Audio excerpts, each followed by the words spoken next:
Praise lord అండి. ఉపేందర్ గారి ప్రార్థన, ప్రారంభ ప్రార్థనతో నేటి దిన మరి ఈ యొక్క క్లాసును, తరగతిని, గెత్సెమనే థియాలజికల్ సెమినరీ క్లాసును ప్రారంభం చేసుకుందాం.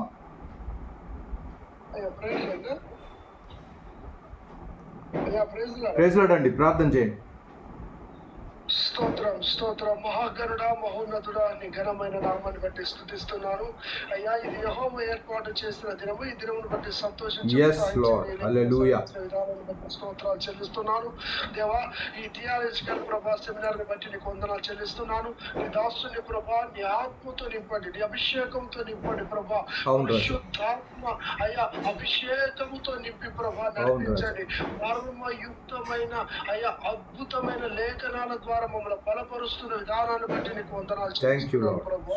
అయ్యా నా తండ్రి ఇంకను ప్రభా బైబిల్లో ఉన్న మర్మాలను తెలుసుకోవడానికి అయ్యా నా తండ్రి వాటిని అనుసరించి నడుచుకోవడానికి ప్రభా అయ్యా అట్టి కృపను నీ దాసుని నిలబెట్టుకొని ప్రభా నీ దాసుల్లో నుండి మాట్లాడుతున్న విధానాన్ని బట్టి నిన్ను స్తుతిస్తున్నాను నాయన.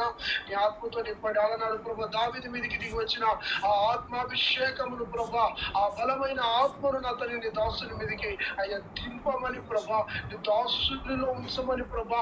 ఆ తండ్రి ఆత్మానుసారంగా నడిచే కృపను భాగ్యమును మాకు దయచేయమని వేడుకుంటున్నాను. పరిశుద్ధాత్ముడా మీరు కృప చూపమని, సహాయం చేయమని, మీ నామానికి మహిమ తెచ్చుకోమని, అనేకులు సకాలంలో సమయానికి ప్రభా నా తండ్రి నీకు వందనాలు స్తోత్రాలు చెల్లిస్తున్న కరెక్ట్ అవ్వడానికి మీరు కృప చూపమని, శ్రద్ధగా వినుటకు సహాయం చేయమని, ఆ లేఖనాలు రాసుకోవడానికి మీరు కృప చూపమని, మీ నామానికి మహిమ తెచ్చుకోమని, మీ దాసుని అయ్యా నా తండ్రి నీ ప్రభా బలిష్టమైన రెక్కల కింద దాచుకోమని, క్షేమావృతిని కలగజేసి మంచి ఆయన ఆరోగ్యాలతో నింపి మీ నామానికి మహిమ తెచ్చుకోమని, ఘనత మహిమ మహత్యాలు పొందుకోమని యేసు నామను బట్టి ప్రార్థించి అయ్యా మనం పొందుకొని ఉన్నామని నమ్ముతున్నాము మా తండ్రి. Amen amen. Thank you Upender brother. ప్రార్థన చేసిన ఉపేందర్ బ్రదర్కి వందనాలు. ఈ సాయంకాల వేళ మరి మన యొక్క వ్యవస్థాపకులు ప్రవక్త అయ్య గారు జబద్ జేకబ్ అయ్య గారిని బట్టి దేవదేవుని స్తుతులు చెల్లిస్తున్నాను. అలాగే మరి హోస్ట్గా ఉంటూ ఈ సారథ్యం వహించి నడిపించున్న నాగమణి సిస్టర్ గారికి ప్రభు అయిన యేసుక్రీస్తు పేరిట వందనాలు చెల్లిస్తున్నాను. అలాగే మరి చేరి వచ్చిన మీకందరికి కూడా శుభాభివందనాలు. అలాగే గెత్సెమనే థియాలజికల్ సెమినరీ పక్షాన, నా కుటుంబ పక్షాన, అలాగే మరి 6,000 విద్యార్థుల పక్షాన కూడా మీకందరికీ శుభములు తెలియజేయచ్చు ఈ తరగతికి మిమ్మల్ని ప్రేమతో ఆహ్వానం పలుకుతున్నాను. దేవదేవుని స్తుతిస్తున్నాను, ఘనపరుస్తున్నాను. దేవునికి స్తోత్రం. గత కొన్ని వారాలుగా కూడా మనము ఈ యొక్క లేఖన శాస్త్రము అంటే క్రైస్తవ పునాది సత్యాలలో లేఖన శాస్త్రము చాలా ప్రాముఖ్యమైన గ్రంథంగా ఉంటుందండి. దాన్ని మనము గత కొన్ని నెలలుగా కూడా దాన్ని ధ్యానం చేస్తూ వస్తున్నాము. అందుని బట్టి దేవదేవుని స్తుతిస్తున్నాను. దాంట్లో భాగంగా మరి లేఖన సమృద్ధి, మనకు ఇవ్వబడిన ఈ లేఖనాలన్నీ కూడా సమృద్ధికరంగా ఉన్నాయి అనే అంశాన్ని దేవదేవుని సమక్షంలో మనము అధ్యయనం చేస్తూ ముందుకెళ్తున్నాం. దానిలో భాగంగా ఈరోజు కూడా దాన్ని కంటిన్యూ చేద్దాము. దాన్ని ముందుకు కొనసాగించే కృప దేవుడు మనకు అనుగ్రహించునుగాక. పరిశుద్ధాత్మ దేవుని సహాయం కోరుకుంటున్నాం. దేవునికి స్తోత్రం. ఆయన మాట్లాడుచుండగా మనందరం కూడా వినులాగున ఆయన సహాయం చేయునుగాక. హల్లెలూయా హల్లెలూయా. సంతోషంగా ఉన్న వాళ్ళు 2 చేతులు పైకెత్తి హల్లెలూయా చెప్తారా? Hallelujah hallelujah. Glory glory glory glory. దేవునికి మహిమ కలుగునుగాక. దేవునికి స్తోత్రం. ప్రియ దేవుని బిడ్డలారా, ఈ యొక్క సాయంకాల వేళ లేఖన సమృద్ధి అని మనము చూస్తూ ముందుకెళ్దాం. దేవునికి స్తోత్రం. సఫిషియన్సీ ఆఫ్ స్క్రిప్చర్ అంటారు. లేఖన సమృద్ధి. బైబిల్ మాత్రమే దేవునికి స్తోత్రం. హల్లెలూయా. ఈ యొక్క జీవిత ప్రశ్నలకు జవాబు కలిగి ఉంది. ఎక్కడెక్కడో తిరిగి ఎక్కడెక్కడో బాధలు అనుభవించి చివరకు ఆ యొక్క శరీరం పైనే చాలా మరి వ్యసనము కలిగి ఇక నేను చాలిస్తాను ఈ తనువును అని అనుకునే పరిస్థితుల్లో అనేకులకు ఈ యొక్క మన దైవ గ్రంథము దొరకడం మూలాన, దాని పేజీ ఇలా తిప్పడం మూలాన అక్కడి నుంచి దేవుడు మాట్లాడిన ఆ ఉదంతాలు కోకొల్లలుగా ఉన్నాయి.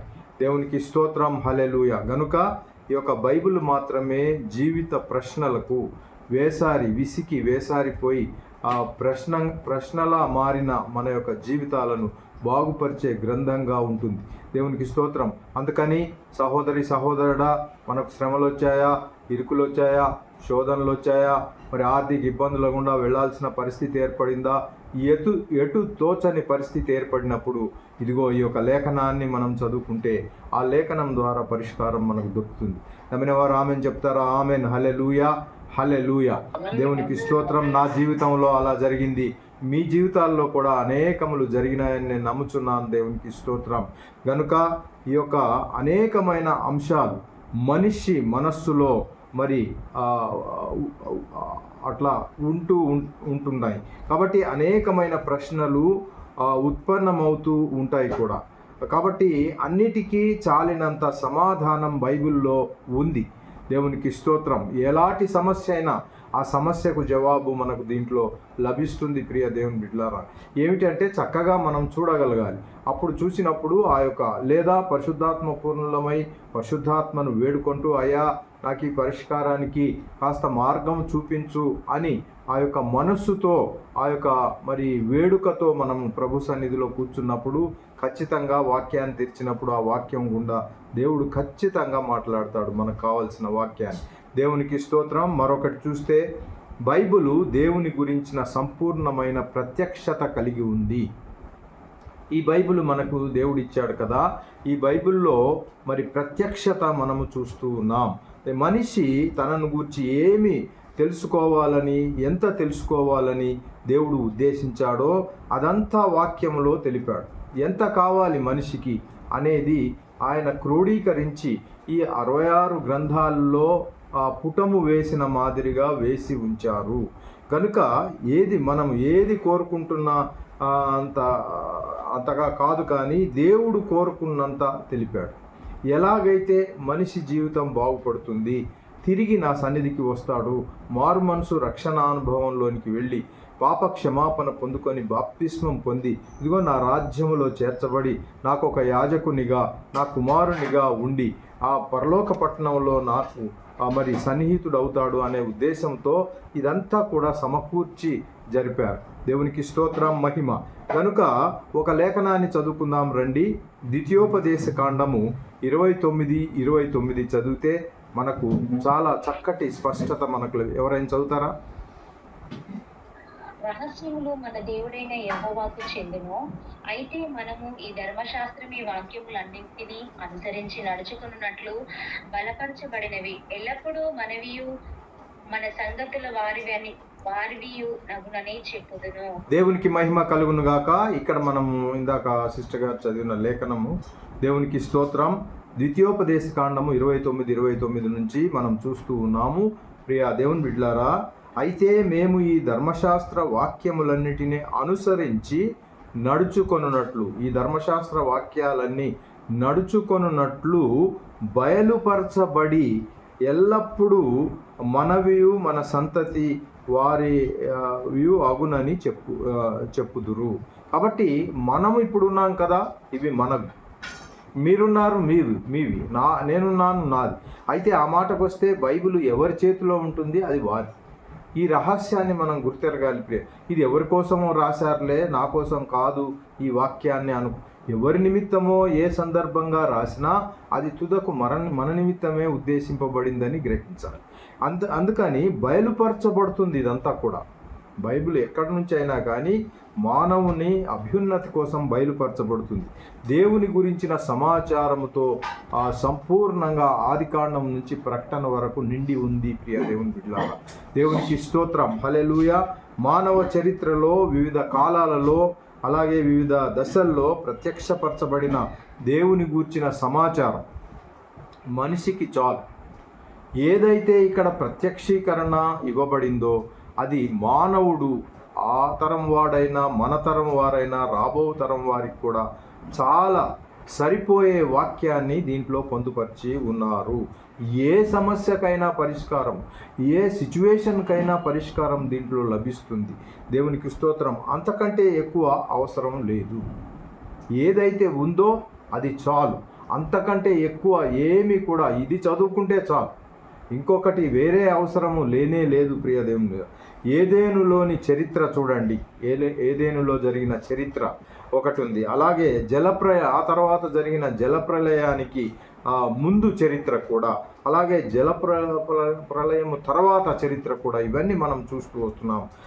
జాతుల వ్యాప్తి ఎలా వ్యాప్తి చెందారు అవన్నీ చూస్తున్నాం. అలాగే వాగ్దాన జనాంగం చరిత్ర, వారు ఎలాగా మరి ఫరో ఉక్కు పాదాల నుంచి బయటపడ్డారో, ఎలాగ వాళ్ళు అరణ్య మార్గం గుండా ప్రయాణమై వెళ్ళారో, ఎలాగా మరి ప్రభు సన్నిధి నుంచి పరలోకపు మన్నాను భుజించారో, ఇవన్నీ కూడా మరి ఇశ్రాయేలు రాజుల చరిత్ర కూడా మనం చూస్తున్నాం. ఆ తర్వాత వాళ్ళకి ఇవ్వబడిన స్థానాల్లో వాళ్ళు మరి రాజుల పాలనలో ఉన్నప్పుడు ఆ రాజుల చరిత్ర కూడా మనకు ఈ గ్రంథంలో ఇవ్వబడింది ప్రియ దేవుని బిడ్డలారా. కాబట్టి సువార్త కాలంలోనికి ఇక వస్తే సువార్త చరిత్ర కూడా మనము చూస్తూ వస్తున్నాం. కాబట్టి గ్రంథములో అన్నీ ఉన్నాయి, చరిత్ర ఉంది. ప్రస్తుతం నడుస్తున్న చరిత్రలో దేవుడు తనను తాను ప్రత్యక్షపరచుకున్నాడు. నమ్మిన వారు ఆమెన్ చెప్పండి. ఆమెన్, హల్లెలూయా. ఆ సువార్తల్లోనే ఉన్నారండి, సువార్తల్లోనే జరిగినాయి, హల్లెలూయా, సువార్తల్లోనే అద్భుత కార్యం జరిగినాయి, సువార్తల్లోనే మరి ఆ యొక్క ఆత్మ నింపుదల జరిగింది. అప్పుడు అంతవరకే, ఆ తర్వాత జరగట్లేదు అని కొంతమంది వాదిస్తూ ఉంటారు. వాదనలోనికి మనం వెళ్ళకూడదు. వాక్యము స్పష్టంగా అన్ని కాలాలకు సంబంధించిన వాక్యాన్ని మనకు పొందుపరిచారు పరిశుద్ధాత్మ దేవుడు. ఆయన గొప్ప ప్రణాళికతో చేశారు, ఏ గ్రేట్ ప్లానర్. కాబట్టి ఈ ప్రపంచాన్నే ఆయన ఆకాశంలో వేలాడదీసి మిల్కీ వే అని ఉంటుంది, దాంట్లో అనేకమైన మరి ఈ యొక్క గ్రహాలు వాటి స్థానాల్లో ఉండి అవి అలాగే నిలబడుతున్నావని కాదు, కానీ కొన్ని వేల మైళ్ళ స్పీడ్తో అవి తిరుగుతూ ఉంటాయి. మరి అలాంటివన్నీ ఒకదానికొకటి ఢీకొనకుండా, ఈనాడు చూస్తే అక్కడక్కడ మరి ఇప్పుడైతే చాలా టెక్నాలజీ ఇంప్రూవ్ అయింది, కానీ ఒక 50 సంవత్సరాల ముందుకు వెళితే అక్కడక్కడ ఈ యొక్క మరి విమానం ఒకదానికొకటి డాష్ అయి మరి చనిపోయిన వాళ్ళని మనం చూస్తున్నాం. ఒక 5-6 విమానాలు లేదా 10 విమానాలకే ఇలాంటి కన్ఫ్యూజన్ ఏర్పడితే కొన్ని లక్షల గ్రహాలు ఏ కన్ఫ్యూజన్ లేకుండా దేని స్థానంలో అది వెళుతూ ఉంటుంది. ఎంత గొప్పగా దేవుడు క్రియేట్ చేశాడు చూడండి. దేవునికి స్తోత్రం, హల్లెలూయా. కాబట్టి ప్రస్తుతము నడుస్తున్న చరిత్రలో దేవుడు తనకు తానుగా ప్రత్యక్షపరచబడ్డాడు. దిశానిర్దేశం కూడా చేశాడు. ఎలా ఉండాలి, ఎలా ముందుకు వెళ్ళాలి, ఏం జరగబోతుంది అనేది కూడా ప్రత్యక్షీకరణ మనకి బైబిల్లో లభిస్తుంది. ఇప్పుడు కూడా మనకు మరి మార్గనిర్దేశం చేయడానికి బైబిలు సరిపోతుంది, అంతకంటే ఎక్కువ ఏం అవసరం లేదు మనకు. కాబట్టి ఈ బైబిల్ను అందుకనే మనము గెత్సెమనే థియలాజికల్ సెమినరీలో ఈ మాదిరిగా అధ్యయనం చేస్తూ అనేకమైన సబ్జెక్ట్స్, అనేకమైన దేశ విదేశాల నుంచి మరి అనుభవజ్ఞులైన మరి ప్రొఫెసర్స్ ద్వారా పాఠాలు చెప్పబడుతున్నాయి కనుక మీరు ఇప్పుడు వింటున్న పాఠాలను ఇతరులకు పంచండి. మనదేమిటంటే గిఫ్ట్ ఇవ్వడంలోనే ఆశీర్వచనం మనకు ఉంటుంది. వినడంలో ఆశీర్వచనం ఉన్నా ఇంకా మరింత రెండంతల ఆశీర్వాదము గిఫ్ట్ ఇవ్వడంలో, వేరే వాళ్లకు పరిచయం చేయడం. ఇదిగో ఇది ఉంది మన దగ్గర, ఇది నడుస్తోంది, మీరు వీలైతే వచ్చి జాయిన్ అవ్వండి అని ఒకరికి పరిచయం. అది మన టార్గెట్. ఒకరికి ఈచ్ వన్ క్యాచ్ వన్ అని మనం టార్గెట్ పెట్టుకుంటే ఎప్పుడు అతి సునాయాసంగా మన యొక్క సంఖ్య అభివృద్ధి, అంటే విద్యార్థుల సంఖ్య విస్తరిస్తుందని అభిప్రాయం. దేవునికి స్తోత్రం. ఇకపోతే ఆత్మీయ ఉన్నతి పొందిన బోధకుడు అవసరం అంటారా, అవసరం లేదంటారా? హలో, ఉన్నారా అందరు నాతో పాటు?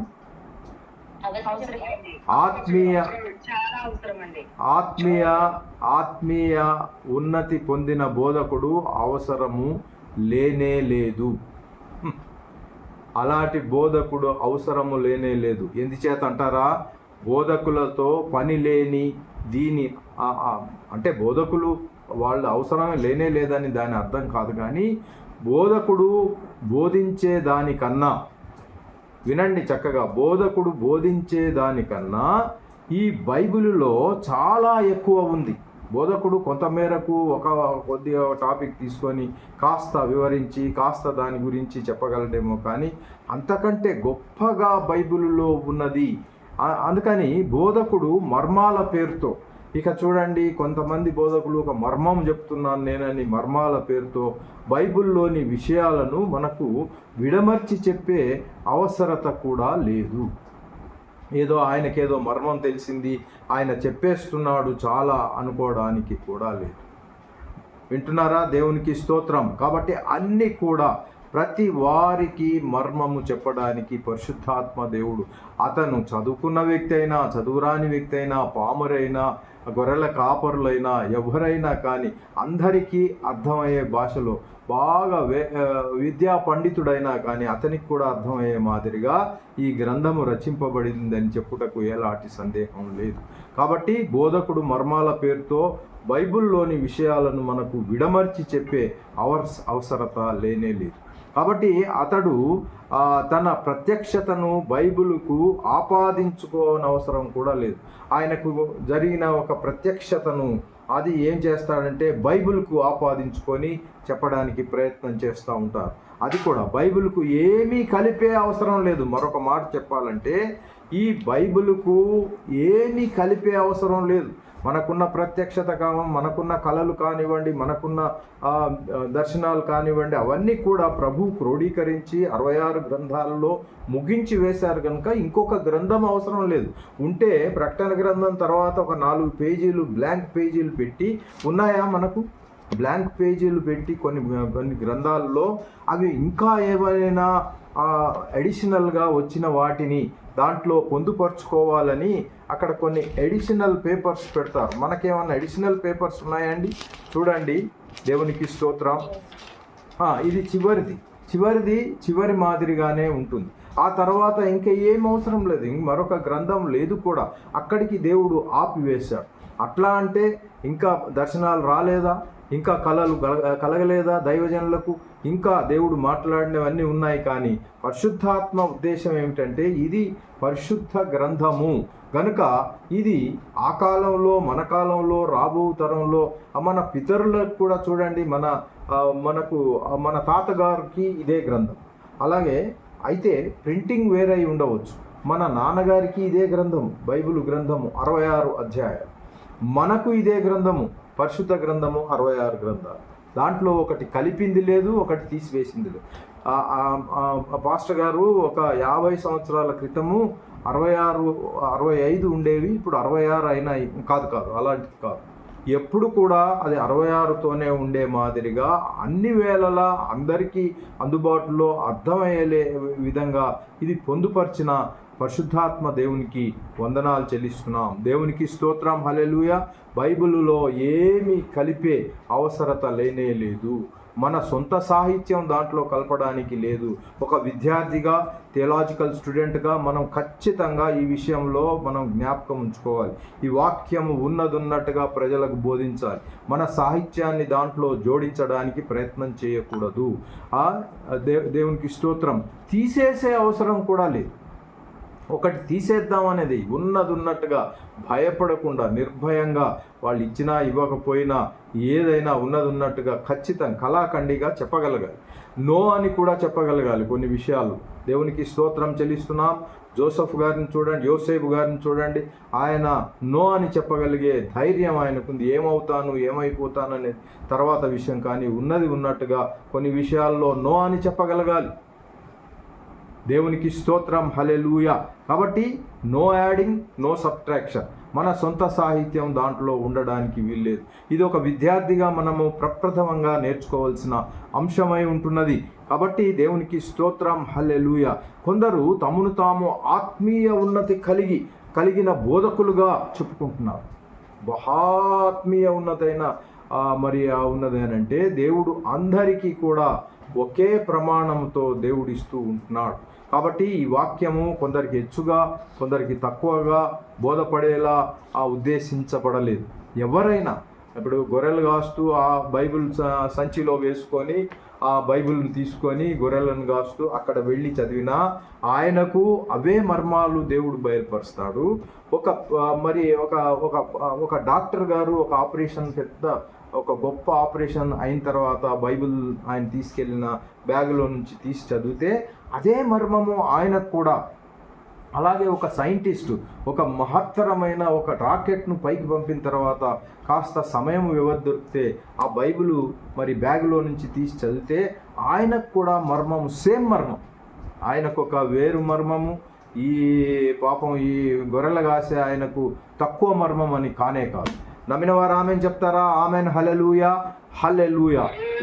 వారు తమ మాటలను దేవుని మాటలకు సమానం చేసుకుంటారు. కొందరు దేవుడే చెప్పేశాడనే మాదిరిగా నో, దేవుడు ఆయన వాక్యము ద్వారా మాట్లాడుతున్నాడు, వాక్యం ఇలా చెబుతుంది అని వాక్యాన్ని ఎత్తిపట్టుకొని, దేవుడికి కూడా శ్రమలు రాలేదు కానీ శ్రమలు వచ్చాయి, ఆయనను కూడా ప్రశ్నించే ఒక సాతానుగాడు వచ్చినట్లు మనం చూస్తున్నాం ఆ యొక్క పరిచర్యలో ముందుకు. అందుకని మనము కూడా ఎవరైతే నూతనంగా ఈ యొక్క విద్యాభ్యాసం అంటే థియలాజికల్ స్టడీలో చేరి థియలాజీ చదువుతున్నారో వారికి ఇలాంటి శ్రమలు రాకపోవు, వస్తాయి. కానీ దేవునికి స్తోత్రం, వాక్యము ద్వారా మనం వాటిని ఎదిరించాలి.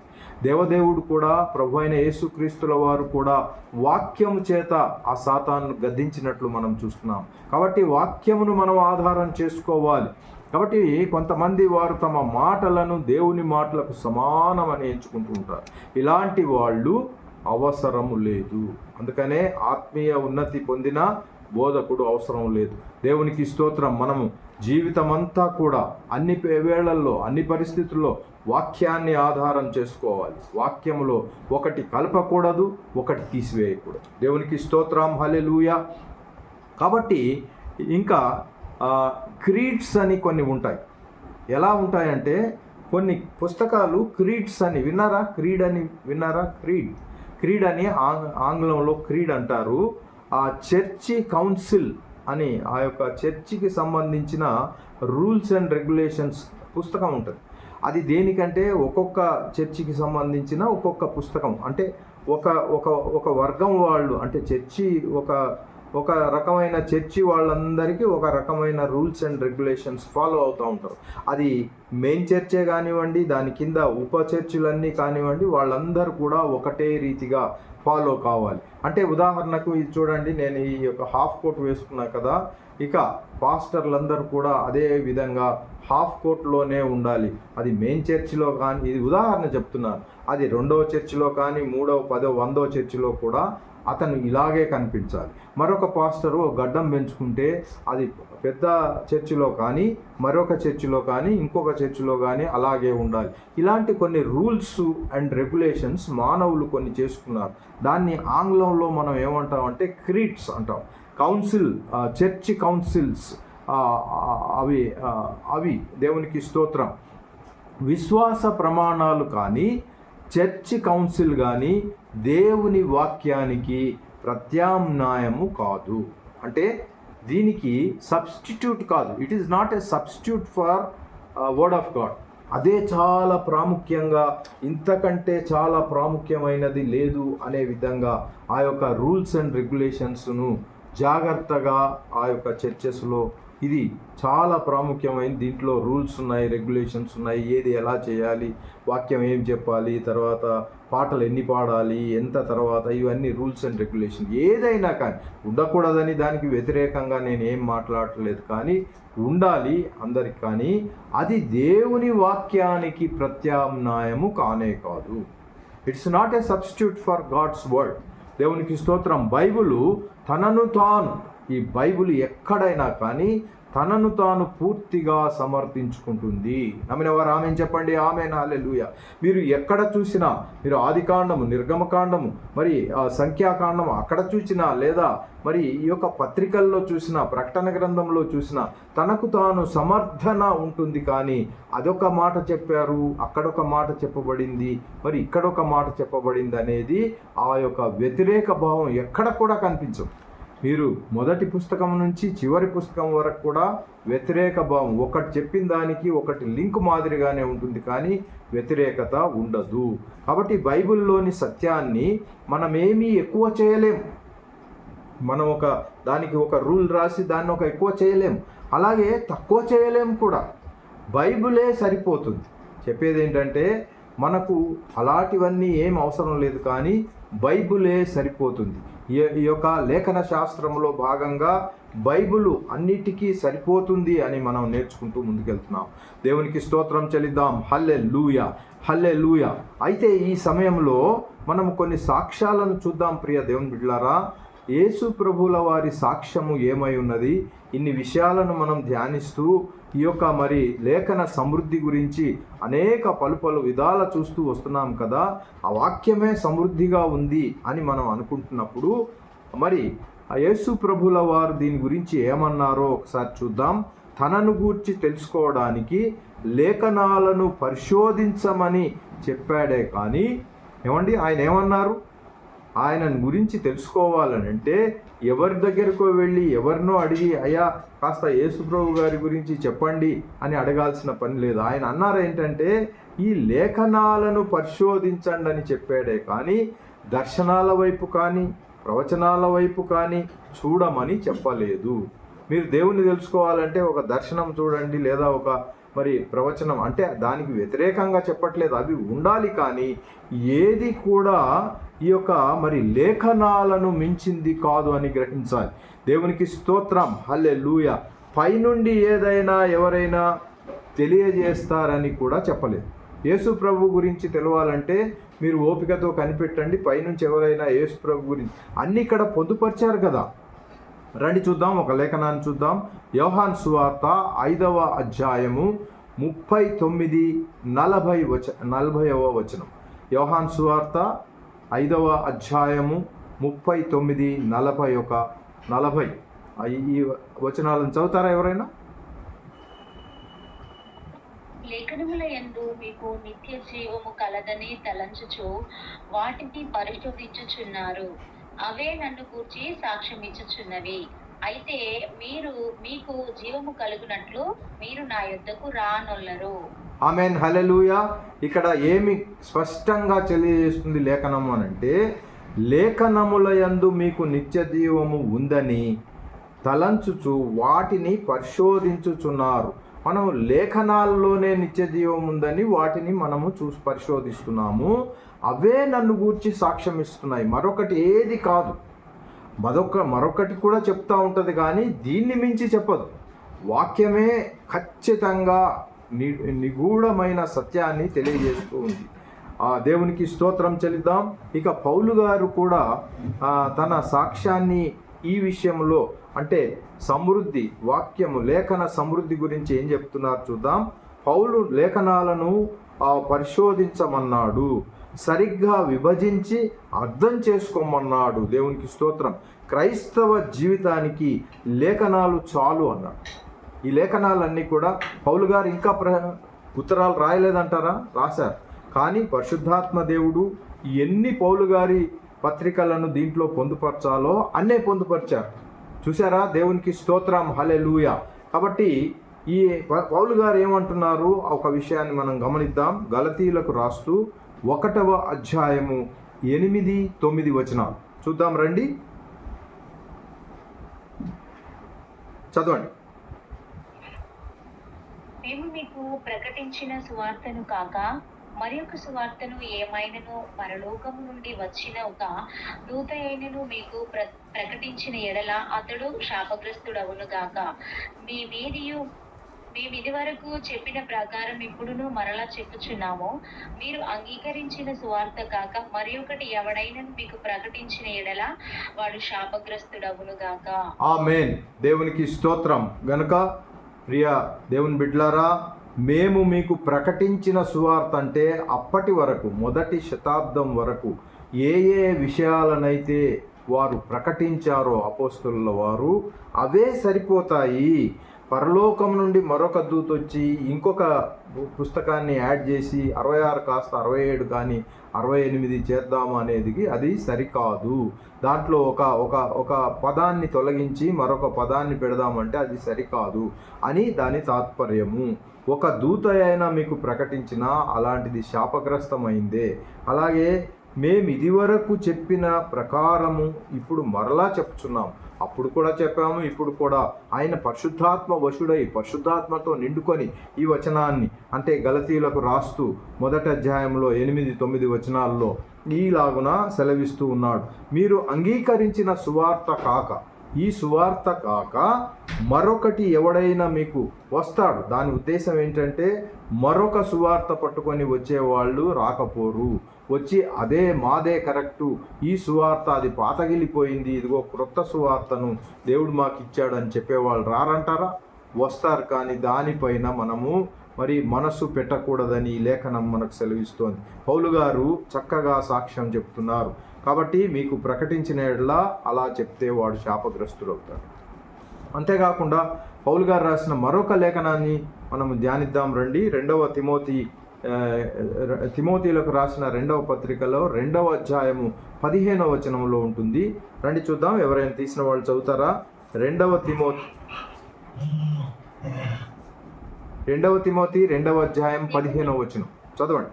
దేవుని ఎదుట యోగ్యునిగాను సిగ్గుపడనక్కరలేని పనివానిగాను సత్యవాక్యమును సరిగా ఉపదేశించువానిగాను నిన్ను నీవే దేవునికి కనపరుచుకున్నటకు జాగ్రత్త పడుము.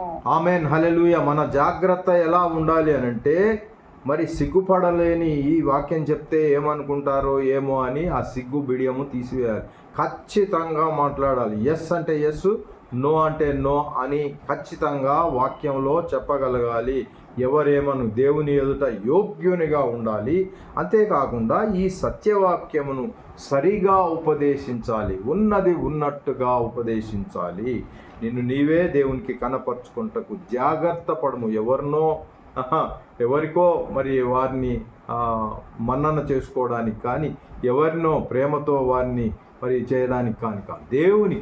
దేవునికి మనము మళ్ళీ చదువుతున్నాను చూడండి. దేవుని ఎదుట యోగ్యునిగా ఉండాలి. మనిషి ముందర యోగ్యత కోసం ప్రాకులాడకూడదు. అలాగే అక్కర్లేని పనివాడు. మనం అందరం కూడా పనివాళ్ళం. We are all servants of God. మనల్ని servants of who are you అంటే we are taking a training in servant of God. అంతేగాని అంతకు మించి ఏం లేదు. అయితే దేవునికి స్తోత్రం. ఆ సర్వెంట్ ఆఫ్ గాడ్గా ఉండాలి. సిగ్గుపడనక్కర్లేని పనివానిగా ఉండాలి. అలాగే సత్యవాక్యమును సరిగా ఉపదేశించువాడు. దాంట్లో ఒకటి కలపకూడదు, ఒకటి తీసివేయకూడదు. దేవునికి స్తోత్రం. ఇక ఎవరెవరు చూస్తున్నాం? యేసు ప్రభుల వారి సాక్ష్యం చూసాం. అలాగే పౌలు గారి సాక్ష్యం కూడా చూస్తూ వచ్చాం. మరి పేతురు గారి సాక్ష్యం చూద్దాం రండి. దేవునికి స్తోత్రం. మన జీవనమునకు భక్తికి కావాల్సిందంతటికీ దేవుడు మనకు దయచేశాడని ఒలీవల కొండపై ప్రభు యొక్క రూపాంతరం గుర్తొచ్చిందా? ఆయన ఒలీవల కొండకు వెళ్ళి ఆ రూపాంతరము చూచి పైనుండి స్వరం ఒకటి వినబడి, అప్పుడు ఆ రూపాంతరం చెందగానే పైనుంచి ఒక స్వరము అప్పుడున్న ప్రజలకు ఆకాశం నుంచి చెప్పడం విన్నారు స్పష్టంగా. ఎంత ధన్యులండి వాళ్ళు. కాబట్టి వాక్యమే ప్రాముఖ్యమైనదని చెబుతున్నాడు. చూద్దాం రండి. 2వ పేతురు 1వ అధ్యాయము 17 నుంచి 21 వచనం వరకు చదువుకుందాం. చక్కటి లేఖనాన్ని దేవుడు ఇక్కడ పొందుపరిచాడు. పేతురు గారి సాక్ష్యం ఇది. 2వ పేతురు 1వ అధ్యాయము 17 నుండి 21 వరకు చదువుదాం రండి. ఎవరైనా చదవండి. ఆయన మహత్యమును మేము కన్నులారా చూచిన వారమై తెలిపితిమి. ఈయన నా ప్రియ కుమారుడు, ఈయన యందు నేను ఆనందించుచున్నాను అను శబ్దము మహా దివ్య మహిమ నుండి ఆయన యొద్దకు వచ్చినప్పుడు తండ్రి అయిన దేవుని వలన ఘనతయు మహిమయు ఆయన పొందగా మేము ఆ పరిశుద్ధ పర్వతము మీద ఆయనతో కూడా ఉండిన వారమై ఆ శబ్దము ఆకాశము నుండి రాగా వింటిమి. మరియు ఇంతకంటే స్థిరమైన ప్రవచన వాక్యము మనకున్నది. తెల్లవారి వేకువ చుక్క మీ హృదయములలో ఉదయించు వరకు ఆ వాక్యము చీకటి గల చోటున వెలిగించు దీపమైనట్టున్నది. దానియందు మీరు లక్ష్యం ఉంచిన ఎడల మీకు మేలు. ఒకడు తన ఊహను బట్టి చెప్పుట వలన లేఖనములలో ఏ ప్రవచనమును పుట్టదని మొదట గ్రహించుకునవలెను. ఎలా అనగా ప్రవచనము ఎప్పుడునూ మనిషిని ఇచ్చెను బట్టి కలగలేదు, కానీ మనుషులు పరిశుద్ధాత్మ వలన ప్రేరేపింపబడిన వారై దేవుని మూలముగా పలికిరి. ఆమెన్, హల్లెలూయా. గనుక మనకు ఏం బోధపడుతుందంటే, ఈ యొక్క పరిశుద్ధ గ్రంథములో ప్రతిదీ పలకబడిన ప్రతిదీ కూడా మనుష్యులు పరిశుద్ధాత్మ వలన ప్రేరేపింపబడిన వారై దేవుని మూలముగా పలికినట్లుగా దీంట్లో ఉన్నాయి. అంతేకాని ఆ మనుష్యుని ఇచ్చను బట్టి కానీ, ఆయన ఇలా ఊహను బట్టి కానీ అవేమి దీంట్లో పరిగణలోకి తీసుకొనబడలేదు. అలాంటివి కొన్ని అంటే అవన్నీ కూడా క్యాననైజేషన్ మనం చూసాం కదా. ప్రామాణికత అనే అధ్యాయంలో ఏవి సరిపోతాయి, ఏవి తీసివేస్తారని పరిశుద్ధాత్మ దేవుడు అప్పుడే నిర్ణయించి కావలసిన వాటిని మాత్రం పరిశుద్ధాత్మ దేవుడు దీంట్లో పొందుపరిచారు. దేవునికి స్తోత్రం. మరియు ఇంతకంటే స్థిరమైన వచనం ఏమంటే, ఆకాశం నుండి మరి ఆ పలకబడిన మాటలు అప్పుడు ఉన్నవారు విన్నారు కదా, అయ్యో వాళ్ళంతా చాలా మరి దేవుని వలన ధన్యులయ్యారు, మన సంగతి ఏంటి అని అంటే, అలా కానే కాదు, మన సంగతి మరియు ఇంతకంటే స్థిరమైన ప్రవచన వాక్యము మనకున్నది. అంటే ఆకాశం నుంచి అప్పుడున్న వాళ్ళు ఆ యొక్క మరి ఆ రూపాంతరమును చూచిన వాళ్ళు ఉన్నారు. రూపాంతరముకు సంబంధించి ఆకాశం నుంచి మాట్లాడటం విన్నవాళ్ళు కూడా ఆ యొక్క మరి ఉన్నారు. కనుక అయితే దానికంటే ముఖ్యమైనది ఏమిటి అని అంటే, మరియు ఇంతకంటే స్థిరమైన ప్రవచన వాక్యము మనకున్నది. చూసారా, వాళ్ళకంటే స్థిరమైన ప్రవచన వాక్యం మనకున్నది. సహోదరి సహోదరుడా, ఇది మనం మర్చిపోవద్దు. అందుకని ఈ వాక్యము దీంట్లో ఏది తీసివేయకూడదు, ఏది కలపకూడదు. లేఖన సమృద్ధి విశ్వాసుల యొక్క జీవితాలపై చూపే ప్రభావాలను కొంచెం చూద్దాం. ఈ యొక్క సమృద్ధి వలన విశ్వాసులకు కలిగే ఆ యొక్క మరి ప్రభావం చూద్దాం. 4 ప్రభావాలను చూద్దాం. మొదటిగా, దేవుని వాక్యం పైననే మన మనస్సు నిలుపుతాము. ఈ వాక్యం పైనే మన మనసు నిలపాలి. ఇంకొక గ్రంథం వైపు కానీ, ఇంకొక ఎవరు ఏం రాశారు దాని గురించి ఇంకెక్కడన్నా ఏమన్నా దొరుకుద్దా? అబ్బాయి ఏం అవసరం లేదు. అన్ని విషయాలు గ్రంథంలో ఉన్నాయి కనుక గ్రంథం పైనే మనము నిలుపుతాము. లేఖన సమృద్ధి తెలిసిన తర్వాత మన ఆధారము వాక్యం పైనే ఉంటుంది. దేవునికి స్తోత్రం. ఇక రెండవదిగా, దేవునిపై ఉన్న విశ్వాసము కాపాడబడుతుంది. మనకున్న విశ్వాసము, దేవుడు మనకిచ్చిన విశ్వాస పరిణామము అది కాపాడబడుతుంది. లేఖనము సంపూర్ణంగా మన కొరకు సిద్ధపరచబడిందని తెలిసిన మరుక్షణం నుంచి మనకున్న విశ్వాసం కాపాడబడుతుంది. దాన్ని కాస్త చిన్నగా కానీ కొద్దిగా కానీ అది అవ్వడానికి ఇంకా పెరుగుతూనే ఉండాలి, కానీ తరగడానికి వీల్లేదు. ఒకప్పుడు ఒకలాగుండి మరొకప్పుడు కాస్త సన్నగిలిపోయి విశ్వాసంలో కాస్త వెనుకంజ అలాంటివి కాదు. లేఖన సమృద్ధి అన్ని విషయాలు దీంట్లో ఉన్నాయి. దీంట్లో నో యాడింగ్ నో సబ్ట్రాక్షన్ అని తెలిసిన తర్వాత మన విశ్వాసం బలపరచబడుతుంది. మూడవదిగా, క్రైస్తవ జీవితంలో తప్పటడుగులు వేయము. ఈ జీవితంలో క్రైస్తవ జీవితము మనది ఒక వే లాంటిది, ఒక మార్గం లాంటిది, ఒక నడక. అది నడుస్తూ ఉంటాం కాబట్టి తప్పటడుగు అనేది పడడానికి వీల్లేదు. ఎందుకంటే అన్నీ కూడా దీంట్లో పొందుపరిచాడని చెప్పి విన్న తర్వాత ఆ విశ్వాసంతో అడుగు వేస్తాం.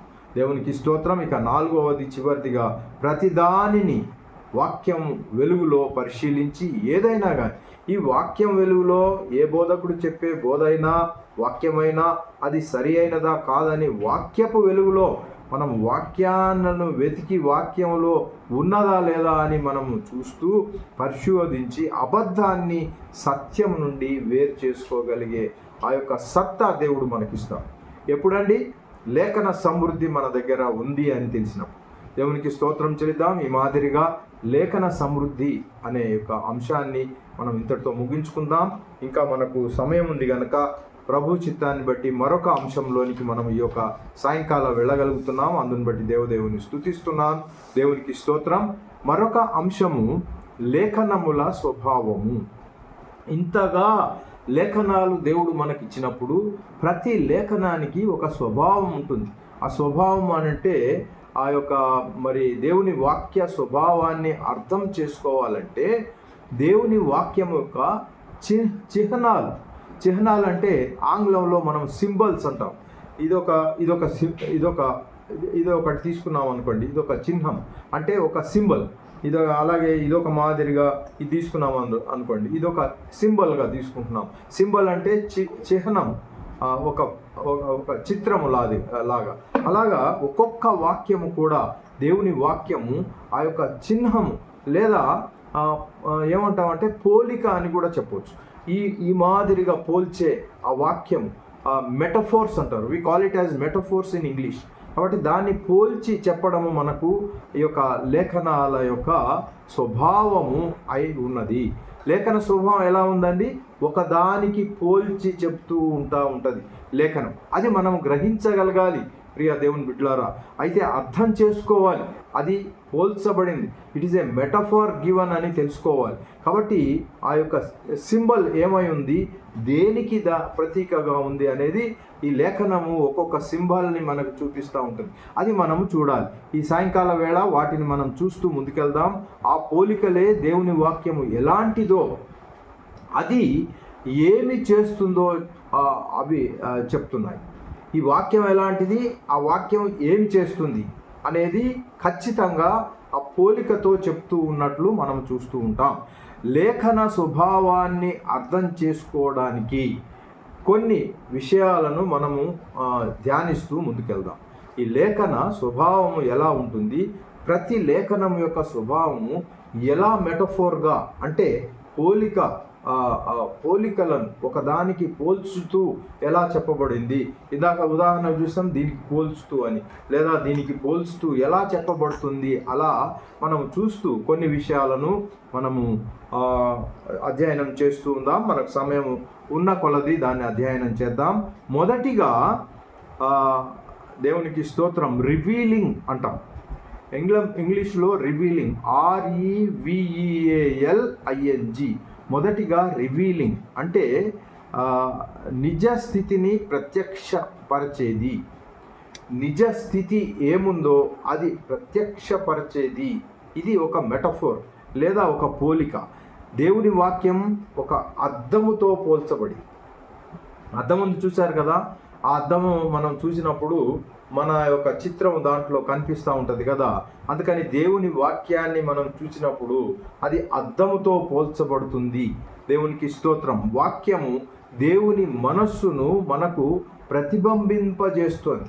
దేవుని వాక్యం ఇలా ఉంది, నీ కవలికలు, నీ ఆలోచనలు, నీ యొక్క తలంపులు, నీ నడవడిక ఇలా ఉంది అని దేవుని వాక్యం ఖచ్చితంగా ఒక మిర్రర్ మాదిరిగా లేదా అద్దము మాదిరిగా అది చెప్తుంది.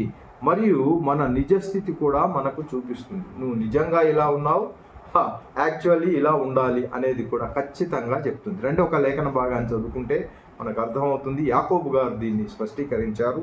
యాకోబు గ్రంథము 1వ అధ్యాయము 23, 24, 25 ఈ 3 వచనాలు చదువుకుందాం. దేవునికి స్తోత్రం. యాకోబు పత్రిక 1వ అధ్యాయము 23, 24, 25 చదువుతారా? ఎవడైనను వాక్యమును వినువాడై ఉండి దాని ప్రకారము ప్రవర్తింపని వాడైతే వాడు అద్దములో తన సహజ ముఖమును చూచుకుని మనుష్యుని పోలియున్నాడు. వాడు తన్ను చూచుకొని అవతలికి పోయి తానెట్టి వాడను వెంటనే మరచిపోవును కదా. అయితే స్వాతంత్ర్యమునిచ్చు సంపూర్ణమైన నియమంలో తేరి చూచి నిలకడగా ఉండు వాడెవడో వాడు విని మరచువాడు కాక క్రియను చేయువాడై ఉండి తన క్రియలో ధన్యుడగును. ఆమేన్, హల్లెలూయా. థ్యాంక్ యూ సిస్టర్ గారు. కనుక ఈ రాత్రికాల వేళ వాక్యం వింటున్న సహోదరి సహోదరుడా, అద్దాన్ని చూస్తే అద్దం మనం ఏదో ఒకటి చూపిస్తుంది. ఆ తర్వాత అద్దం తర్వాత వెళ్ళిపోయి ఆ ముందుకు వెళ్ళిపోతే అది ఏం చూసామనేది కూడా మనకు గుర్తుండదు, అది అక్కడికే వదులుతుంది. కానీ ఈ యొక్క వాక్యంలో మనం కనుక చూసుకుంటే అది ఏం చెప్తుందంటే సంపూర్ణ మరి తేరి చూచి నిలకడగా ఉండువాడు ఎవడో వాడు విని మరచువాడు కాక క్రియలు చేయువాడు. అక్కడ ఏం చెప్పబడిందో దాన్ని క్రియారూపం దాల్చాలి. అప్పుడు కదా వాక్యాన్ని మనం క్రియారూపకంగా దాల్చేది. ఈ అద్దంలో ఇక్కడ ఏమంటాడు, దాని ప్రకారము ప్రవర్తించువాడైతే వాడు అద్దంలో తన సహజ ముఖమును చూచుకొని మనుష్యుని పోలి ఉన్నాడు. దేవునికి స్తోత్రం. ఎవడైనను వాక్యమును వినువాడై ఉండి దాని ప్రకారం ప్రవర్తించువాడైతే వాడు అద్దములో తన ముఖమును చూచుకొని మనుష్యుని పోలి ఉంది. ఇది ఒక అద్దము లాంటిది. ఈ అద్దములో తను తాను చూచుకునే వాడిలాగా ఉంటాడు అని దాని తాత్పర్యము. అప్పుడు చూచుకున్నప్పుడు ఎక్కడ లోపాలు ఉన్నాయి, ఎక్కడ సరి చేసుకోవాలి అనేది అది చూపిస్తూ ఉంటుంది. ఆ మాదిరిగా సరి చేసుకుంటూ ఆ యొక్క క్రియారూపకము దాల్చడమే, దాన్నే మనము రివీలింగ్ అంటాం. రివీలింగ్ అంటే నిజస్థితికి ప్రత్యక్షపరచేది. ఇక రెండవదిగా మొలకెత్తేది. రెండవ లేఖనాల స్వభావం ఏమిటి? ఈ లేఖనం స్వభావము మొదటిదేమో మరి నిజస్థితిని ప్రత్యక్షపరిచేది. రెండవది ఏమిటంటే అది మొలకెత్తేది. వాక్యము ఎలా ఉంటుందంటే జెర్మినేటింగ్ అంటారు ఇంగ్లీష్లో. It is germinate. ఒక విత్తనాన్ని వేస్తాను చూసారా, అది జెర్మినేట్ అవుతూ ఉంటుంది, మొలకెత్తుతూ ఉంటుంది. అలాంటిదే దేవుని వాక్యము విత్తనముతో పోల్చబడింది. దేంతో పోల్చబడింది? దేవుని వాక్యము విత్తనముతో పోల్చబడింది. విత్తనము సరి అయిన నేలలో విత్తినప్పుడు అది మొలకెత్తుతుంది. సరి అయిన నేల ఉండాలి, సరి అయిన మాయిశ్చర్, సరి అయిన గాలి, సరి అయిన వెలుతురు ఇవన్నీ ఉన్నప్పుడు అది మొలకెత్తి వ్యవసాయకునికి కావలసిన ఫలాన్ని ఇస్తుంది. ఆయన ఎంత ఫలం ఆశిస్తాడు, ఆ చెట్టుకు ఎన్ని ఫలాలు వస్తే బాగుంటాయని ఆలోచన కలిగి ఉంటాడో అన్ని ఫలాలు అది ఇస్తుంది. అలాగే దేవుని వాక్యము మనలో విత్తబడినప్పుడు, ఈ దేవుని వాక్యం మనలో ఒక విత్తనము లాంటిది. అది మెటఫోర్ చూపిస్తున్నాడు, అంటే పోలిక. ఏం పోలిక? విత్తనము లాంటి పోలిక దేవుని యొక్క వాక్యం. కాబట్టి అది విత్తినప్పుడు ఆ వాక్యము మన జీవితాలను దేవుని కోరుకునే ఇష్ట ఫలాలను ఇచ్చే జీవితాలుగా మారుస్తుంది. నమ్మిన వారు ఆమెన్ చెప్పండి. ఆమెన్. హల్లెలూయా. ఒక లేఖన భాగము, 2 లేఖన భాగాలను చూద్దాం. అది మనకు విత్తబడాలి. ఆ విత్తబడ్డప్పుడు దాని ఫలితము వస్తుంది. 1 పేతురు 1:21 చదువుతున్నాను చూడండి. 1 పేతురు 1:21 మీరు క్షయబీజము నుండి కాక శాశ్వతమగు జీవము గల దేవుని వాక్యము మూలముగా అక్షయ బీజము నుండి పుట్టినవారు గనుక నిష్కపటమైన సహోదర ప్రేమ కలుగునట్లు అని వ్రాస్తూ ఉన్నారు. కాబట్టి బీజము నుండి, క్షయ బీజం అనే చనిపోయే ఆ గింజ నుండి కాదు, కానీ విశ్వాసము మగు జీవము గల దేవుని వాక్యము మూలం. ఈ వాక్యము ఎలా ఉందంటే ఒక బీజము లాంటిది, అంటే ఒక సీడ్ లాంటిది, ఒక విత్తనం లాంటిది. ఆ బీజం నుండి పుట్టింపు వారు గనుక నిష్కపటమైన సహోదర ప్రేమ మనకున్నారు. ఆ విత్తనాల పంపిణీ కూడా సరి అయిన విత్తనాలు చేస్తూ ఉంటారు చూసారా. ఆ విత్తనాలకు లోపాలు ఉంటే ఆ పంట కూడా లోపాల పంట అవుతుంది. అలా కాకుండా మనకు సరి అయిన బీజం అంటే మనము ఈ యొక్క క్షయ బీజం నుండి గాక మరి శాశ్వతమగు జీవము గల దేవుని బీజం మనలో నాటబడినప్పుడు మనకు సహోదర ప్రేమ పుష్కలంగా ఉండాలి. ఎక్కడుంటుంది ఈనాడు? సహోదర ప్రేమ సన్నగిలిపోయింది. అనేకుల ప్రేమ చల్లారును అనేది ఉంది. దేవునికి స్తోత్రం. హల్లెలూయా. యాకోబు గారు కూడా చక్కని విషయము ఈ విషయంలో విత్తనం గురించి చెబుతున్నారు రండి. 1:18 యాకోబు 1:18 యాకోబు గారు రాసిన పత్రిక 1:18 ఆయన తాను సృష్టించిన వాటిలో మనము ప్రథమ ఫలముగా ఉండునట్లు సత్యవాక్యము వలన మన సంకల్ప ప్రకారము కనెను. చూసారా, ఆయన తాను సృష్టించిన వాటిలో మనము ప్రథమ ఫలంగా ఉండునట్లు సత్యవాక్యము వలన తన సంకల్ప ప్రకారము మనలను కన్నాడు. ఇక్కడ కూడా ఆత్మీయంగా మరి జర్మినేషన్ గురించి మనము చూస్తూ ఉన్నాం. ఇక దీన్ని మనము మత్తయి సువార్తలో మనం పోల్చుకుంటే మనకు అర్థమవుతుంది. మత్తయి సువార్త 13వ అధ్యాయంలో 18 నుంచి 23 వరకు చదివితే మనకు తేటగా అర్థమవుతుంది. సమయాభావం వల్ల మనము చదవట్లేదు ప్రియ దేవుని బిడ్డలారా. దేవునికి స్తోత్రం. కీర్తనల్లో కూడా కీర్తనకారుడు చక్కగా చెప్పిన విషయం మనకు గుర్తుంది కదా. 1వ కీర్తన 3వ వచనములో అతడు నీటి కాలువల యోరను నాటబడినదై అంటే ఒక గింజ జెర్మినేషన్, అది నాటబడి గింజ నాటబడి కాలువల యోరను నాటబడినదై ఆకువాడక తన కాలమందు ఫలమిచ్చు చెట్టు వలె నుండును. అంటే మంచి చెట్టు పైకి వస్తుంది, జెర్మినేట్ అవుతుంది, అదే కదా మొలకెత్తుతుంది. ఏదవుతుంది? ఇప్పుడు వాక్యం అనే బీజం మనలో నాటబడిన తర్వాత అది ఏమవుతుంది అనంటే, అది ఆ నీటి కాలువల యోర నాటబడిన వలె ఉండి ఆకువాడక, కొన్ని చెట్లు ఆకువాడిన వాటి వలె అయ్యో ఎలా ఉంది నా బ్రతుకు అనే మాదిరిగానే నేను క్రీస్తును 10 సంవత్సరాల నుంచి వెంబడిస్తున్నాను పాస్టర్ గారు, అయినా కానీ నా బ్రతుకులో ఎలాంటి మార్పు లేదనే వాళ్ళు లేరంటారా?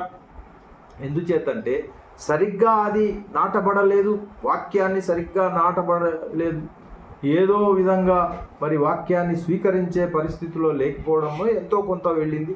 ఆ కొంతలో కొంత ఒక 50 కాయలు రావాల్సిన దగ్గర ఒక 5 కాయలు అది ఎందుకు సరిపోకుండా ఉంటాయి అంటే ఫలితము లేని జీవితాలు అనేకులలో చూస్తున్నాం. వారి పిల్లల్లో ఫలితాలు ఉండవు. ఎందుకంటే పిల్లలు కూడా ఆ లాయరు కుమారుడు లాయర్గా, డాక్టర్ కుమారుడు డాక్టర్గా, ఇంజనీర్ కుమారుడు ఇంజనీర్ అయినప్పుడు ఈ యొక్క పాస్టర్ గారి కుమారుడు పాస్టర్గా ఎందుకు అవ్వట్లేదు అని అంటే దేవుని వాక్యము సరిగ్గా ఆ లోతుకు వెళ్ళట్లేదు. వెళ్ళినప్పుడు ఇక పాస్టర్ గారికి 50 కాయలు, వాళ్ళ పిల్లలకు ఒక 50, ఇంకొక పిల్లలకి 50, ఎన్ని కాయలు అయిపోతాయి చూడండి? 200 కాయలుతో అభివృద్ధిగా సంతోషం సమాధానంగా ఉంటుంది.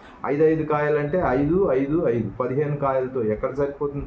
ఏది సరిపోయి చాలని జీవితాలతో అట్లా గడిపేస్తున్నామంటే నో సహోదరుడా సహోదరి, అలా జరపడానికి వీల్లేదు. చక్కగా దేవుడు సమృద్ధి కలగజేయాలి. అది దేవుడు నాకు ఇచ్చిన సమృద్ధి అని చెప్పగలగాలి. దేవునికి స్తోత్రం, హల్లెలూయా. అతడు నీటి కాలువల యోరను నాటబడినది ఆకువాటగా తన కాలమందు ఫలమిచ్చు చెట్టు వలె ఉండు. దేవునికి స్తోత్రం. ఇదే మొలికెత్తేది. మొదటిగా చూస్తూ వచ్చాము, మరి నిజస్థితిని ప్రత్యక్షపరిచే ఒక అద్దము లాంటిది అని దేవుని వాక్యం చూస్తూ వస్తున్నాం. అలాగే పోలికలు, దేవుని వాక్య పోలిక. రెండవది మొలకెత్తేది అంటే జెర్మినేట్ చేసే వాక్యము అని కూడా మనం చూస్తూ వస్తున్నాం. మరొకటి చూసి ముగిద్దాం. దేవునికి స్తోత్రం. శుద్ధీకరించేది. ఈ వాక్యము ఏమిటి అనంటే ఇది క్లీన్ చేసేది, క్లీనింగ్ యాక్టివిటీ. ప్రతి వాక్యము కూడా మనలను క్లీన్ చేస్తుంది. దేవునికి స్తోత్రం.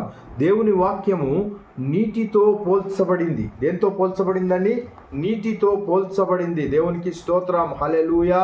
హల్లెలూయా చెప్తారా? హల్లెలూయా. దేవునికి స్తోత్రం. నీటితో పోల్చబడింది.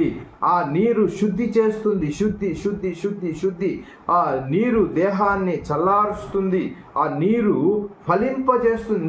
నీరు కట్టగానే ఫలితము ఆటోమేటిక్గా వస్తుంది. నీరే కట్టకపోతే చెట్టు ఎండిపోయే ప్రమాదం ఉండదండి. న్యాచురల్గా కానీ వెన్ వీఆర్ థింకింగ్ లాజికల్లీ, నీరు సరిగ్గా జరగకపోతే లేదా సూర్యరశ్మి సరిగ్గా లేకపోతే గాలి సరిగ్గా వీచకపోతే అది ఆ ఫలించే ఆ యొక్క ఫలితాల్లో మార్పు వస్తుంది. మనం 50 పళ్ళను ఎక్స్పెక్ట్ చేస్తే ఒక చెట్టుకి ఒక 5 పళ్ళే వచ్చాయి, ఏంటబ్బా అని అనుకుంటే అక్కడ ఎక్కడో లోపం జరిగిందని మనం గ్రహించాలి. కాబట్టి క్లీనింగ్ సరిగ్గా చేయాలి. విత్తనాలను కూడా చక్కగా క్లీన్ చేసి దానికి ఎలాంటి దోషం లేకుండా చేసి నాటుతారు. ఏదో నాటేసామా అని అంటే అలా కాదు. దేవునికి స్తోత్రం. కాబట్టి ఒక లేఖనాన్ని చదువుదాం చూడండి. ఎఫెసీయులకు రాసిన పత్రిక 5వ అధ్యాయము 27 వచనంలో, ఎఫెసీయులకు 5:27లో, నిర్దోషమైనది గాను మహిమగల సంఘము గాను ఆయన తన ఎదుట దానిని నిలువబెట్టుకొనవలెనని వాక్యముతో ఉదక స్నానము చేత దాన్ని ఉదక స్నానం, వాక్యం చేత ఉదక స్నానం మనకు జరుగుతుంది. దేవునికి స్తోత్రం, హల్లెలూయా. వాక్యం మనలను క్లీన్ చేస్తుంది. వాక్యమే దేవుడు, వాక్యమే యేసు ప్రభు, వాక్యమే రక్తము ద్వారా, రక్తానికి ప్రతీకంగా దేవుడు రక్తము చిందించి, దేవునికి స్తోత్రం, హల్లెలూయా. వాక్యం మనలను ఎప్పటికీ నిత్యము క్లీన్ చేస్తూ ఉంటుంది. ప్రతి ఘోర పాపమును కడుగొను మన యేసయ్యా రక్తము. ప్రతి ఘోర పాపమును కడుగొను మన యేసయ్యా రక్తము. బహు దుఃఖములో మునిగెనే, చెమట రక్తముగా మారెనే, బహు దుఃఖములో మునిగెనే, చెమట రక్తముగా మారెనే. యేసు రక్తము రక్తము రక్తము, యేసు రక్తము రక్తము రక్తము, అమూల్యమైన రక్తము, నిష్కలంకమైన రక్తము, అమూల్యమైన రక్తము, నిష్కలంకమైన రక్తము, యేసు రక్తము రక్తము రక్తము. దేవుని నామమునకు స్తోత్రం, మహిమ కలుగును గాక. కనుక సహోదరి సహోదరుడా, వాక్యం వింటున్న సహోదరి సహోదరుడా, వాక్యము ఒక మొలకెత్తే మాదిరిగా మనం చూస్తున్నాం అసాదృశ్యంగా. అలాగే వాక్యము నిజస్థితిని చూపించే ఒక అద్దములాగా, ఇక చివరిగా శుద్ధీకరించే వాక్యాన్ని మనం చూస్తున్నాం. తన రక్తములో మనంతటి పాపాలను శుద్ధి చేసి మనల్ని పవిత్రంగా చేస్తుంది. దేవునికి స్తోత్రం. కాబట్టి అట్టి వాక్యాలను మనం ధ్యానిస్తూ ముందుకెళ్ళినప్పుడు దేవుడు మనలందరినీ ప్రక్షాళన చేసి ఉదక స్నానం చేసి పవిత్రులంగా చేసి నిలబెట్టునుగాక. ఆమెను అట్టి కృప ధన్యత మనందరికీ దయచేయునుగాక. ఎవరైనా ప్రేరేపింపబడిన వారంటే ఒక మాట ప్రార్థన చేయండి. ఆ తర్వాత ఆశీర్వచనము చెప్పి ముగించుకుందాం. దేవునికి స్తోత్రం. చేయండి. మహోన్నతుడ, మహాగణుడ, గొప్పవాడ, శక్తిమంతుడ, కృపాకరముడు రాజా, మీ బంగారు పాదాలకు వందనాలైనా. నీటి నుంచి ఇప్పుడు వరకు మీకు సజీవ హస్తాల కింద కాచి కాపాడిన తండ్రి, గూగుల్ మీట్ ద్వారా తండ్రి మీరు ఏర్పడుతున్న దైవజనుల చేత నైనా నశించిపోయి ఆత్మల కొరకున్న తండ్రి మీకు బిడ్డమని చెప్పుకుంటూ మీ సన్నిధిలో వచ్చినప్పటికైనా తండ్రి ఏ విధంగా ముందుకు వెళ్ళాలి అని లోతైన మరమాలను తండ్రి ఈ యొక్క రాత్రి కాల సన్నతున్నా మాకు మీరు ఏర్పడుతున్న దైవజనుల చేత తండ్రి మాకు తెలియపరిచి అయినా మమ్మల్ని ముందుకు నడిపిస్తున్న విధానం బట్టి మీకు వేలాది కోట్లాది స్తోత్రాలు ఇస్తున్నాయినా. మీరు ఏర్పడుతున్న సేవకులను వారికి పరిచయం విస్తరింపజేయండి. వారికి కావాల్సిన ప్రతి ఒక్క అవసరత మీ యొక్క నామలు తీర్చబడి మీ నామానికి మహిమకరంగా అనేకులకు దీవెనకరంగా వాడుకోమని చెప్పబడినటువంటి మాట అన్న ప్రతి ఒక్క బిడ్డలో నీరు గట్టి పెళ్లిపజేసి మీకు చిత్తానుసారంగా ముందుకు వెళ్ళేటువంటి భాగ్యానికి ధన్యతను మాకు దయచేయమని మమ్మల్ని తగ్గించుకుంటూ మీ నామాన్ని చేస్తాం. ప్రభుని యేసుక్రీస్తు నామములో అడిగి పొందుకున్నాం తండ్రి. ఆమేన్. ఆమేన్. ఆశీర్వచనము. అందరు తల వంచి కళ్ళు మూసుకోండి. దేవునికి స్తోత్రం. ఇప్పుడు మన పరమ తండ్రి అయిన దేవుని ప్రేమ, గొర్రెలకు గొప్ప కాపరియు, తిరిగి రానున్న ప్రభు అయిన యేసుక్రీస్తుల వారి కృప, పరిశుద్ధాత్మ దేవుని యొక్క అన్యోన్య సహవాసము, సమాధానము, ఆశీస్సులు చేరి వచ్చిన మనకందరికీ ఇదిగో గెత్సెమనే థియలాజికల్ సెమినరీ దాని వ్యవస్థాపకులైన ప్రవక్త జబజేకబ్ అయ్యగారికి, తనకు తలపెట్టే ప్రతి కార్యక్రమానికి, సకల పరిశుద్ధులకు, సార్వత్రిక సంఘానికి ఇప్పుడు సదాకాలము నిలిచి ఉండి నడిపించునుగాక. ఆమేన్. నా ప్రాణమా నా ప్రాణమా నా ప్రాణమా యెహోవాను సన్నుతించుము. నా అంతరంగంలో ఉన్న సమస్తమైన నా ప్రాణమా యెహోవాను సన్నిధించుము. ఆయన చేసిన ఉపకారములలో దీనిని మరవకుము. ఆమేన్. ప్రభు నామములో మీకు అందరికి వందనాలండి. దేవునికి స్తోత్రం. హల్లెలూయా. ఒక విషయాన్ని గ్రహించండి. ఇది మరి దేవునికి స్తోత్రం.